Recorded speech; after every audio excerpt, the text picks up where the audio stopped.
सर्दियाँ आते ही एक ख़ास प्रॉब्लम जो हम सब ख़वातीन को होती है कि एक तो गैस का इशू होता है, गैस नहीं आ रही होती और रोटियाँ रह हो जाती हैं ठंडी। अगर आप ब्रेड वगैरह को भी गर्म करते हैं तो वो भी ठंडी हो जाती है और गैस नहीं होती और हमें खानी होती है गर्मा-गर्म रोटियाँ, गरमा-गरम ब्रेड बिल्कुल नाश्ते में या फिर वैसे ही बच्चे ले रहे होते हैं। तो आज मैं आपको बताऊँगी कि किस तरीके से जस्ट एक शॉल की मदद से, एक स्टॉलर की मदद से हम 24 आवर तक अपनी रोटियों को रख सकेंगे गरमा-गरम, तरोताज़ा, फ्रेश। इस तरीके से आज आपके साथ शेयर करने वाली हूँ अपनी छोटी-छोटी सी टिप्स को। बिस्मिल्लाहिर्रहमानिर्रहीम, अस्सलाम वालेकुम। कैसे हैं आप सब? उम्मीद करती हूँ खैरियत से होंगे। साल का आखिरी दिन और लेकर आई हूँ आपके लिए ज़बरदस्त सा जुगाड़। बिल्कुल जी, यहाँ पे मेरे पास मौजूद हैं, ये मैंने एक ऑर्गेनाइज़र बनाया, तो उसमें से ये कटिंग बच गई थी। ये 24 इंटू 24 इंचज़ के दो पीसेस मेरे पास आ गए थे। ठीक है जी, इनको मैंने आपस में जॉइंट कर लिया था और जॉइंट करने के बाद मैंने इसको यूज़ किया है। अच्छा, आप देख रहे होंगे कि ये बिल्कुल जी राइस बैग का है ये थोड़ा सा टुकड़ा, और ये मैला हो रहा था और इसी तरह से मैंने इसको भी यूज़ किया है। फेंका नहीं कि ये वॉशेबल हो जाएगा और बाद में जब मुझे ज़रूरत होगी तो मैं इसको वॉश कर लूँगी। यहाँ मेरे पास दो कटिंग बच गई थी और बिल्कुल ये भी मैंने ऑर्गेनाइज़र बनाया है, तो उसमें से कटिंग बच गई। इन दोनों को मैंने ले लिया और नीचे से मैंने मार्क कर लिया है 3.5 सेंटीमीटर का। दोनों तरफ से मार्क कर लिया कि मैंने यहाँ पे बॉक्स बनाना है और इससे ऊपर मैंने जो है ना इसको ले लिया। ठीक है जी, बॉक्स बना दूंगी नीचे और इससे ऊपर मैं इसको ले लूँगी दोनों पार्ट्स को और इनको मैं एज इट इज़ यहाँ पे स्टिच कर दूंगी 3 साइड से। ठीक है, एक इस तरफ से एक उस तरफ से, और एक में मैंने यहाँ पे दो सिलाइयाँ लगा के दो पॉकेट्स कर दी और एक को मैंने सेंटर में लगा के दो पॉकेट्स कर दी और एक 3 पॉकेट्स हो गई। अब मेरे पास यहाँ पे मौजूद है बिल्कुल सी ये 3 सेंटीमीटर की मेरे पास पाइपिंग थी विड्थ में, और मैंने इसको ले लिया साइज़ के अकॉर्डिंग और ऊपर भी लगा दी और साइडों की सिलाइयाँ लगा के मैं साइडों पे भी पाइपिंग लगा दूंगी कुछ इस तरीके से। ये मेरे पास रेडी हो गया। अब ये जी बिल्कुल नीचे जो बॉक्स है ना उसको हम बनाएंगे। यहाँ पे इनको इस तरह से पकड़ते हुए मैंने लगा दी हैं सिलाइयाँ।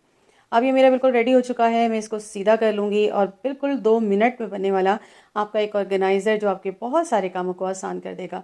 बिल्कुल ये मैंने बना लिया है, इसके पॉकेट्स भी बन गए हैं। अब होता क्या है कि जब हम स्टिचिंग वगैरह कर रहे होते हैं ना, तो हम कटिंग करते रहते हैं और उसके काफ़ी सारा गंदमन जो होता है ना, वो कूड़ा करकट हम बिल्कुल जमा करते हैं और साथ में हमने एक शॉपर वगैरह रखा होता है तो उसके अंदर हम डालते जाते हैं। इस तरह से आप इसके अंदर डाल देंगे, शॉपर को भी अगर आपने रखा है तो इसके अंदर डाल दें खोल के, और जितनी चीज़ें हैं ना आपकी कटिंग्स आप इसके अंदर डाल सकते हैं। अब क्या होता है कि पॉकेट्स में हम क्या करने वाले हैं, तो हमारी नलकियाँ खाली हो जाती हैं, तो इनको भी हम नहीं फेंक रहे होते कि ये गत्ते से होते हैं, हमारे बहुत ज़्यादा काम आते हैं और इनके भी मैं आपके साथ ऑर्गेनाइज़र शेयर करती रहती हूँ। तो इनको आप इस तरह से साइड पे लगा सकते हैं। आपके पास पेचकस वगैरह आप काम करते हुए आपको ज़रूरत पड़ती है, आपकी मशीन आपको बार बार धोखा दे जाती है, तो उसके लिए अपने यहाँ पे पेचकस को भी रख देंगे। इस तरह से छोटी मोटी चीज़ें आप इनकी साइड्स में रख सकते हैं और कटिंग्स वगैरह को इस तरह से आप सेंटर में रख सकते हैं। बाद में इसको उठा के आप ईजिली फेंक सकते हैं। तो सब ज़ाहिर है काम करते हुए आप उठ नहीं रहे होते, तो ये आपका ज़बरदस्त ऑर्गेनाइज़र बन गया है। नेक्स्ट आ जाते हैं, तो बिल्कुल जी मेरे पास यहाँ एक स्टॉलर था, इसको आप छोटी सी शॉल कह लें। बहुत ज़बरदस्त है, ये फ्लीस की मेरे पास थी। इसका सूट तो मेरा पता नहीं कब का यूज़ हो चुका, और इसको मैं यूज़ करने वाली हूँ बिल्कुल यहाँ पे। और मैंने पहले तो इसको ले लिया और इसको मैंने डबल कर लिया। डबल करके इसकी जो ये नीचे की साइड है ना, मैं यहाँ पे 5 सेंटीमीटर की इसको कट कर लूँगी ताकि इसको मैं एज़ इट इज़ जो है ना किसी और पे एज अ लेस के तौर पर यूज़ कर सकूँ। मैंने हटा दिया और अब यहाँ पे मैं ले लूँगी 41 इंटू 41 सेंटीमीटर के ये दो पीस मैं यहाँ पे कट कर लूँगी। ठीक है, निशान लगा लूँगी। निशान लगाने के बाद मैंने यहाँ पे दो पीस कट कर लेने हैं। यहाँ मेरे पास ये आ जाएंगे और इनको मैं बिल्कुल अभी करने वाली हूँ साइड पे। अब यहाँ मेरे पास जो दूसरा बच गया ना, तो ये भी दो पीस से डबल हुआ हुआ है, तो इस पे मैं 32 इंटू 32 सेंटीमीटर के निशान लगा दूंगी और इसके बाद इसको भी मैं कट कर दूंगी। विड्थ और लेंथ मैं इक्वल ले रही हूँ और ये स्क्वायर से पीस मेरे पास आ जाएंगे। इनकी कटिंग करके मैं इनको भी ज़रा कर दूंगी साइड पे, और जो ये कटिंग्स बचेंगी ना तो इसको भी मैं काम में लगाने वाली हूँ। जब तक मैं यहाँ कटिंग कर रही हूँ आप जाके मेरे चैनल को सब्सक्राइब कर दीजिएगा, बेल आइकन को प्रेस कर दीजिएगा।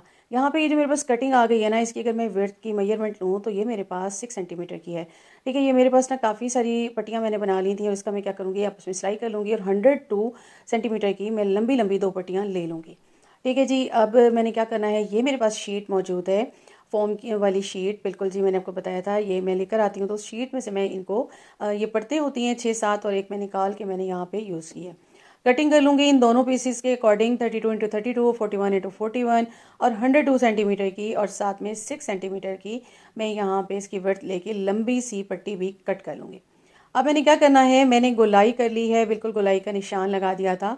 आप इस पर हॉट पॉट का ढक्कन रख लें, कोई गोल प्लेट रख दें और इस तरह से आप जो है गोलाई में निशान लगा लें।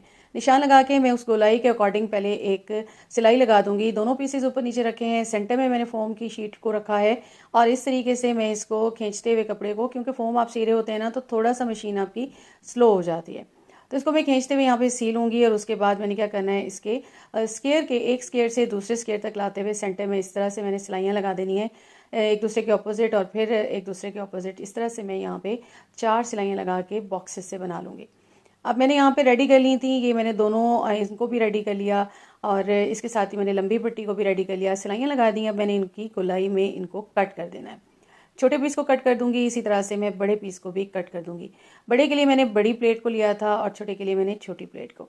अब जो बड़ा पीस है ना, उसका मैं क्या करने वाली हूँ, उसको मैं इस तरह से हाफ कर दूंगी और हाफ मैं यहाँ से कट कर दूंगी। अब फिर मैं इन चारों, ये मेरे पास 2 पीस हो जाएंगे, इनको मैं 4 कर लूंगी, दोबारा से फोल्ड करूंगी और इस तरीके से करके मैं इसको फिर हाफ कर लूंगी। अब ये मेरे पास तिकोन में जो है ना 4 पीस आ जाएंगे। ठीक है, ये 4 पीस आ गए। अब मैंने क्या करना है, इसके गोलाई के पार्ट को तो मैंने छोड़ देना है और इसका जो ये तिकोन वाला पार्ट है, इनको मैंने लगा देनी है पाइपिंग। पाइपिंग की मैंने 3 सेंटीमीटर की मैं बिल्कुल ले लेती हूँ चौड़ाई, और उसके बाद इनको मैंने पाइपिंग लगा के इस तरह से रेडी कर लिया। मेरे पास ये आ गए हैं। अब मैंने क्या करना है, छोटे पीस को ले लिया जो गोलाई में था, और जो मैंने एक लंबी सी स्ट्रिप ली थी ना, अच्छे जो लंबी स्ट्रिप ली थी, उसको मैं यहाँ पे अटैच कर दूंगी इसके साथ, और ये इस तरह से मेरे पास आ जाएगा। अब नीचे वाले पार्ट पे मैं क्या करूँगी कि पाइपिंग लगा दूंगी। ये रेडी हो गया। अब मैंने इसको इस तरह से पकड़ के हाफ ऑफ करना है और इसे एक हाफ से दूसरे हाफ तक, और यहाँ पे मैंने कट लगा देने हैं दोनों हाफ पे। फिर ऑपोजिट पकड़ के हाफ ऑफ करना है और 2 कट लगा देने हैं मैंने यहाँ पे इस तरीके से। ठीक है जी, ये 4 कट लग गए। अब मैंने ले लेना है त्रिकोण और इसका मिड लेके ना यहाँ पे भी मैं एक टक लगा दूंगी, और एक टक को ना इसके साथ अटैच करते हुए एक कॉर्नर से दूसरे कॉर्नर तक स्टिच कर लूँगी। इस तरीके से मैंने इसको पकड़ना है। आप फोकस कीजिए वीडियो पे, और बिल्कुल इस तरीके से जैसे मैं लगा रही हूँ सेम वे में आपने इस फ्लिप को इसके साथ अटैच कर देना है। ठीक है जी, ये अटैच हो जाएगा। और सेम वे में इसके ऑपोजिट जो हमने टक लगाया था ना, उस पर भी आप इसी तरह से इस तरह का जो दूसरा फ्लिप है ना, उसको आप वहाँ पे लगा देंगे। अब ये रेडी होने के बाद जो है वो मेरे पास कुछ इस तरह से आ जाएगा।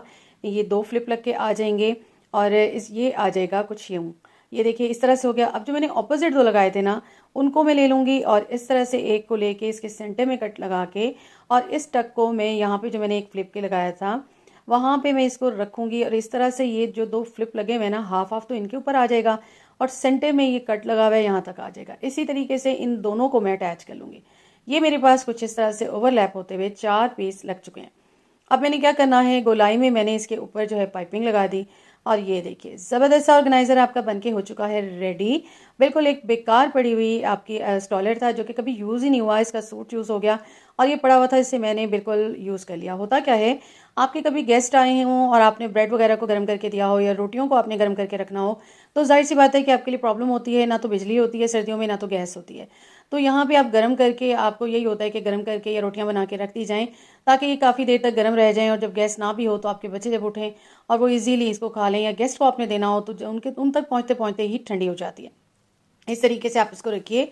और मुझे कमेंट भी आया था बहुत टाइम पहले कि आप प्लेट का इस तरह से बनाना सिखाएं, तो इस तरीके से आप रख के अपने गेस्ट को भी दे सकते हैं, बच्चों के लिए भी गर्मा गर्म रोटियां रख सकते हैं।